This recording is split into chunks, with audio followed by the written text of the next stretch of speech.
Podcast Bichos Tagarelas. Com Fábio Marçal e Ricardo Weg e gente convidada. Quinta-feira, dia 28 de dezembro de 2023. Vamos aos destaques do Bichos Tagarelas. Preço dos alimentos fecha o ano em queda pela primeira vez desde 2017. Recuperação de índices de vacinação traz alívio depois de anos de queda. Celular Seguro já bloqueou 4.300 telefones. Setor imobiliário vê cenário favorável a negócios em 2024. Toffoli nega pedido para suspender segundo júri da Boate Kiss. Direto dos Estados Unidos, Carlos Kaminski comenta as imigrações ilegais. Novas rodovias devem ser privatizadas. E ainda mais, Maurício Viana editando o nosso programa e o craque em mídia digital, Ricardo Weg. Vamos lá, vamos começar a trabalhar. Notícia boa!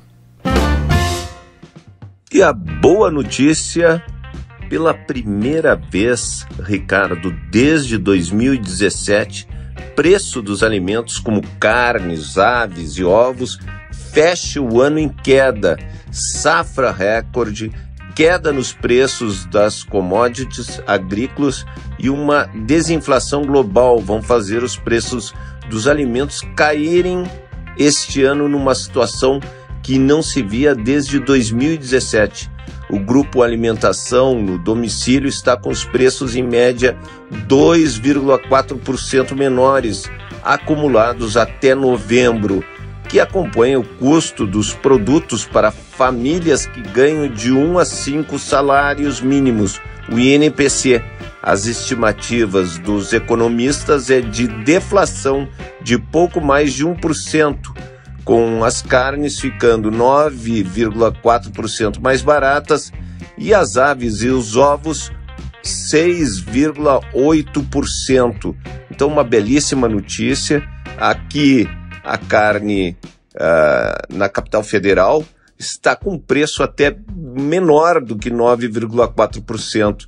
Nós estamos comprando aqui, vamos dizer, colchão de dentro por R$25, né? E também os ovos, 30 ovos por R$12. O músculo, né? O famoso músculo, R$19. Então, as coisas estão melhorando. E para quem gosta de filé mignon, né? R$48. E a gente pagava muito mais por isso. Então, só dei alguns exemplos do que realmente desceu. E isso, descendo os alimentos, não tem coisa melhor, né? A gente comer melhor, ter um prato mais variado. Ricardo Weg. E o Brasil continua muito ainda rodoviário, né? Infelizmente não temos uma grande malha ferroviária. Seguimos pelas estradas, nos engarrafamentos, né? Correndo riscos de acidentes, enfim. É um caos as nossas estradas, são um caos, né? As nossas estradas. Mas aí o governo tenta modificar essa realidade, não investindo tanto em ferrovias, né, como no meu ponto de vista, por exemplo, deveria ser, mas investindo em rodovias. E a novidade agora são os novos leilões, né, ou seja, mais privatização das estradas, com isso mais pedágios, mas também, por outro lado, mais qualidade nas estradas, né? Vamos considerar aí que os governos estaduais e mesmo o governo federal não consegue, né, não tem uma capacidade de nos oferecer estradas tão boas quanto as pedagiadas, as concessionárias, as concessões, né, que temos aí em várias várias estradas. E a novidade então são os novos leilões que estão previstos aí para o próximo ano. Quem fala a esse respeito é a Viviane S., ela que é secretária nacional de transporte rodoviário. Então atenção, você que é motorista, você que trafega pelas rodovias brasileiras, algumas das rodovias que entrarão nesse leilão, a famosa 040, né, que liga Belo Horizonte até Juiz de Fora, também a 381 de Belo Horizonte até Governador Valadares, ainda em Minas Gerais a 262 entre Uberaba e Betim, também entre Juiz de Fora e Rio de Janeiro, né, que é outro trecho da 040, que liga ali então Minas Gerais e Rio de Janeiro, e também algumas rodovias do Paraná, outras em Goiás, como por exemplo também ali entre Belo Horizonte e Cristalina, né, vai passar aí perto de você, Fábio Marçal, essa rodovia que passa aí perto de você, vai ser também privatizada ali perto de Brasília, né, em Cristalina. Então essa rodovia 040 entre Minas Gerais e Goiás, né, Belo Horizonte e Cristalina mais especificamente. Também entre Rio Verde e Rondonópolis, né, Goiás e Mato Grosso, entre Vilhena e Cuiabá, e entre Porto Velho e Vilhena, e também entre Rio Verde, Goiânia e Itumbiara. São algumas das rodovias previstas aí para serem concedidas à iniciativa privada. Recentemente o governo tentou privatizar algumas rodovias, mas não houve interessados, né? Poucas empresas se manifestaram e em alguns trechos nenhuma empresa se manifestou. As novas concessões programadas aí para o próximo ano, né, 2024, podem girar aí valores de mais de 70 bilhões de reais em investimentos em diversos projetos. Vamos então torcer pelo menos para que as rodovias melhorem de qualidade, para que a gente fique menos suscetíveis a acidentes. Enfim, eu não concordo com esses investimentos, particularmente falando, né? Preferia os trens, né? Principalmente para o transporte de cargas. Eu acho inadmissível termos essa quantidade de caminhões nas nossas estradas. Mas enfim, há todo um lobby aí das montadoras, acredito, né, das fábricas de caminhões, enfim, das próprias petroleiras, do movimento dos motoristas, enfim, continuamos aí nesse retrocesso no meu humilde ponto de vista. Mas, pelo menos então, que melhorem as nossas rodovias, e esse é o plano do governo federal e também de alguns estados. Vamos acompanhar o que vem nesse 2024. Podcast Bichos Tagarelas. E o setor imobiliário vê cenário favorável a negócios em 2024. Queda na taxa de juros e novas regras do Minha Casa Minha Vida animam a indústria. Segmento popular deve puxar os lançamentos. O mercado imobiliário deve ficar estável ou ter um crescimento pequeno em 2024 na comparação com 2023, de acordo com as estimativas de representantes do setor imobiliário. A medida vale tanto para São Paulo, onde se concentram os lançamentos e vendas, quanto para o mercado nacional.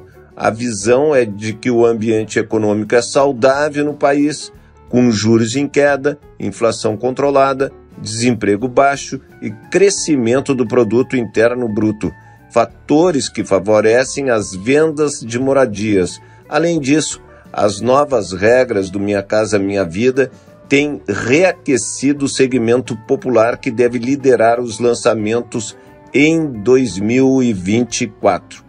Apesar das incertezas da economia brasileira, o desempenho no mercado imobiliário em 2023 pode ser considerado resiliente, avalia o presidente do Secov de São Paulo, Eli Vartain. O ano, segundo ele, está terminando de maneira muito superior ao que nós imaginávamos. Então, uma bela notícia. No acumulado nos últimos 12 meses até outubro, as vendas de imóveis residenciais novos na cidade de São Paulo tiveram uma alta de 8,7%, chegando a 75 mil unidades, enquanto os lançamentos caíram 10% para 73 mil unidades, segundo dados do Secov de São Paulo. Com mais vendas do que lançamento, o estoque diminuiu 6,1% no ano para 61 mil unidades em outubro. Desse total, 35% são unidades na planta e 64% em obras e 1% são moradias recém-construídas. Então, uma belíssima notícia, e o que a gente espera sempre que o nosso Brasil dê certo, porque se o Brasil der certo, geraremos empregos, né, e todos, não tem coisa pior na vida do que o desemprego. Né? A pessoa perde a autoestima, ela deixa, né, de ser feliz. Então, o que a gente espera é que todo mundo tenha um emprego, porque o emprego dá dignidade, dá aquilo que eu falei há pouco, autoestima. E todos nós precisamos de autoestima. E uma excelente notícia é a recuperação de índices de vacinação, que traz um alívio depois de 4 anos de queda no governo anterior, né? Para não falar nomes, no governo anterior, que não defendia a vacinação em massa como o Brasil foi referência mundial em vacinação em massa. E depois de ser referência, nós estamos tendo uma referência negativa. Isso é um alento, que depois de 7 anos de queda, os índices de vacinação infantil estejam em recuperação no Brasil. De acordo com a OMS, a tendência foi verificada para 8 vacinas no período de janeiro a outubro deste ano, em relação ao mesmo período do ano passado. Das 8 recomendadas até 1 ano de idade, só a vacina contra a catapora registrou queda. Sucesso, em geral, se deve à ação em 2 frentes. Primeiro, é essencial o esclarecimento sobre a eficácia e a segurança das vacinas, alvos contumazes de campanhas de desinformação, de fake news. Principalmente, a gente fica muito chateado que é um gaúcho, né, médico, o deputado Osmar Terra, que defende, né, a não vacinação. Isso, do meu ponto de vista, é criminoso, meu querido deputado Osmar Terra. E o governo Bolsonaro foi pródigo em semear, durante a pandemia, dúvidas que incentivaram a hesitação na população. A segunda frente é logística. De nada adianta as doses estarem compradas e disponíveis se houver dificuldades para levá-las aos postos de saúde ou aonde as crianças possam recebê-las. A recuperação dos índices mostra que o governo tem sabido agir com competência em ambas as frentes. O desafio agora é resgatar a cobertura robusta, que sempre foi motivo de orgulho para o Brasil. Então, eu acho que o governo tem que buscar a meta de ser, né, um país de tradição na vacinação no mundo, de ser o principal país de vacinação no mundo. Isso é fundamental para que os índices de mortalidade infantil não ocorram mais no nosso país, não cresçam como cresceram nos últimos anos. Então, uma boa notícia, a retomada, né, o crescimento da vacinação, principalmente nas crianças.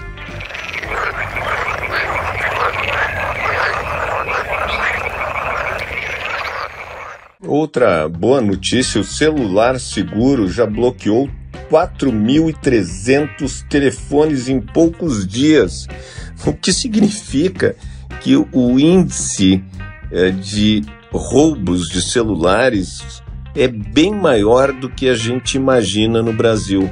Quem já não teve um celular roubado? Eu já tive um celular roubado e o WEG é uma coisa muito engraçada. Eu recebi numa promoção um celular e daí eu saí super feliz com o celular, peguei o ônibus, né, e ele estava no meu bolso de trás, né, da calça, era 0 quilômetro e foi roubado no ônibus. Então não tinha nada no celular, né? O celular ainda não estava com operadora, não estava absolutamente funcionando, mas perdi, né, o celular. Uma semana apenas após o lançamento do Celular Seguro, ferramenta criada pelo governo federal para travar instantaneamente aparelhos roubados, já foram bloqueados 4.349 telefones roubados, furtados, perdidos ou extraviados, segundo dados do Ministério da Justiça e Segurança Pública.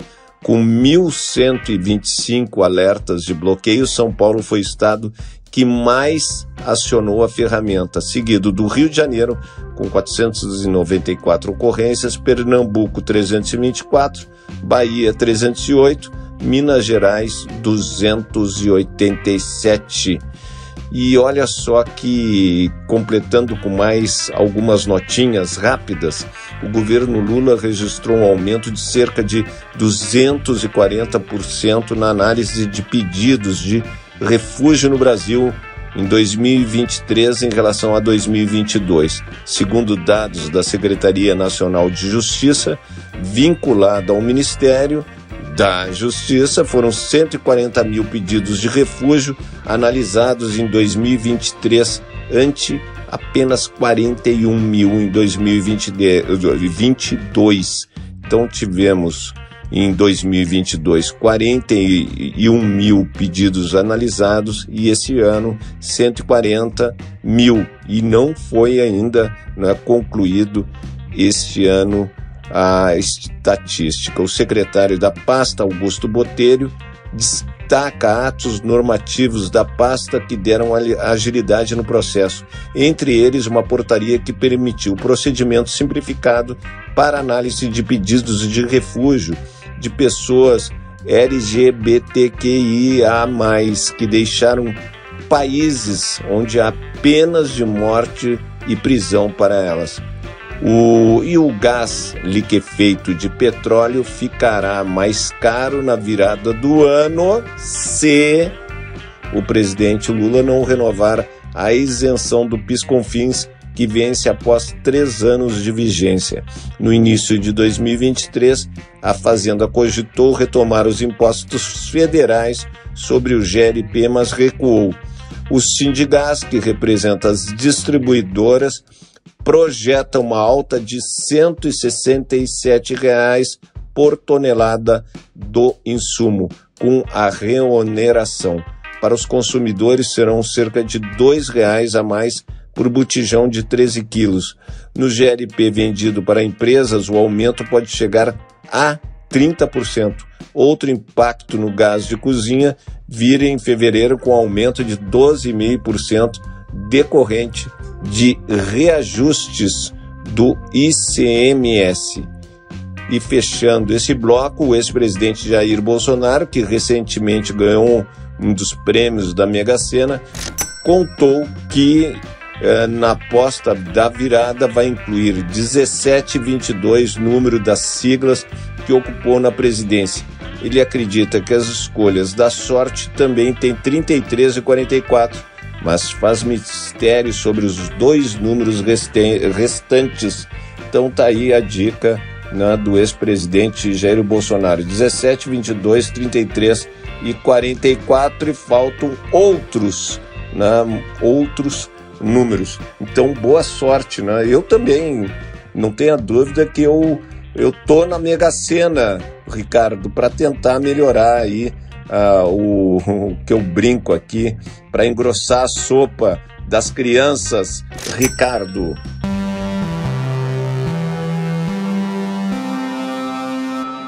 Olá, Ricardo Weg, aqui Carlos Kaminski, diretamente de Orlando, na Flórida.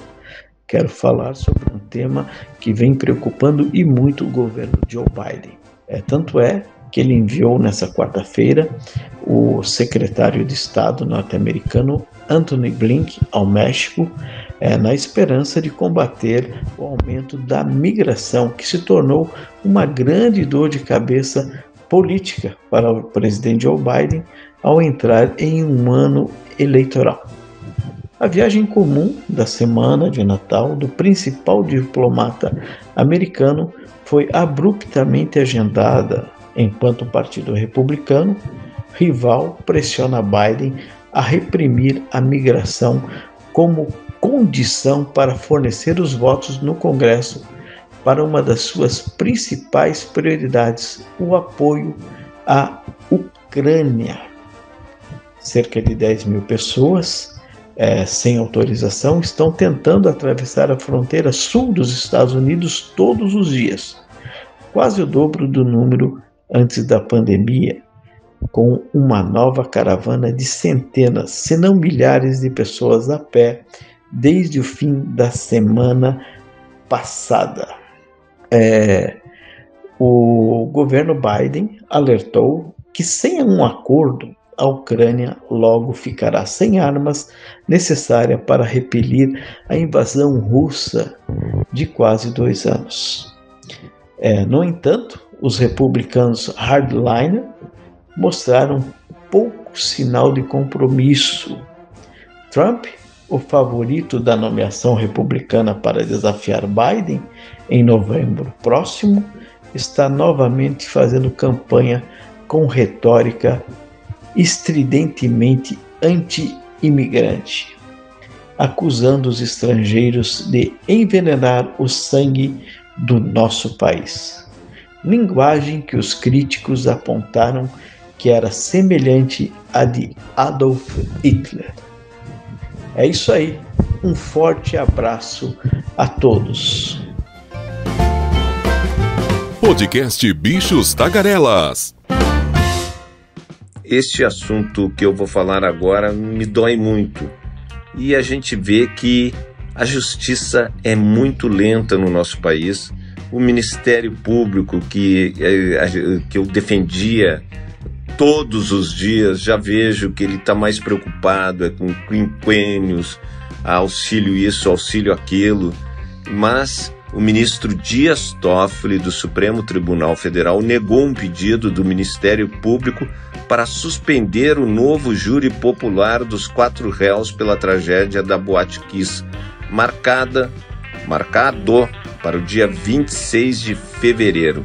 O MP do Rio Grande do Sul pedia que o STF concedesse efeito suspensivo a um recurso extraordinário movido contra a anulação do primeiro júri popular do caso, e assim cancelasse a data de início do segundo júri. Em despacho sigiloso, Toffoli negou seguimento à solicitação por razões processuais, considerou que o Supremo não poderia atuar no caso e sequer analisou o pedido de liminar do MP.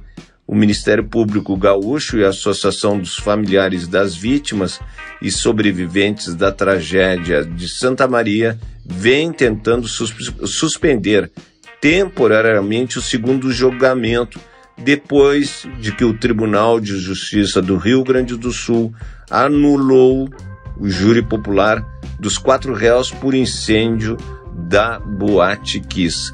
Eles haviam sido condenados pela tragédia que matou 200 242 pessoas em janeiro de 2013. Ou seja, agora, em janeiro de 2024, nós vamos fazer 11 anos sem punição para ninguém. E que punição será essa, né? Ao encampar a solicitação da Associação dos Familiares e Sobreviventes, o MP alega que tenta evitar novo sofrimento às famílias das vítimas da tragédia com o início de um segundo júri, enquanto aguarda uma decisão final sobre a anulação do primeiro julgamento. Os réus Elisandro Spor e Mauro Hoffman, sócios da boate, Marcelo de Jesus, vocalista da banda Gurizada Fandangueira, e Luciano Bonilha, auxiliar da banda, haviam sido condenados pelo Tribunal de Júri em 2021, em dezembro de 2021, e chegaram a ser presos em agosto de 2022. No entanto, considerando ter havido irregularidades no processo, o Tribunal de Justiça do Rio Grande do Sul anulou o julgamento. A decisão foi mantida em setembro deste ano pela 6ª turma do Tribunal de Justiça, o STJ. Vamos ver o que acontece, né? E esse julgamento, a gente pergunta, quem liberou a autorização, né, da Boate Kiss funcionar? Foi o Corpo de Bombeiros. Por que o Corpo de Bombeiros não está aí, né? Por que quem autorizou o funcionamento daquela boate que não tinha, não é, uma saída eficaz para essas pessoas? Fica muita coisa obscura, e eu não sei se punir esses 4 apenas vai consolar as famílias. Foram 242 jovens que morreram em janeiro de 2013. Então vai fazer 11 anos agora, em janeiro de 2024. Encerrando aqui o nosso Bichos Tagarelas, lembrando que como é bom termos o privilégio de estar, não é, com o nosso querido e amigo Carlos Kaminski, diretamente dos Estados Unidos. Obrigado pela sua audiência, obrigado para o Ricardo Egg, o nosso homem do marketing digital, e também ao nosso querido cineasta Maurício Viana. Amanhã o Maurício terá mais uma dica de cinema. Até amanhã!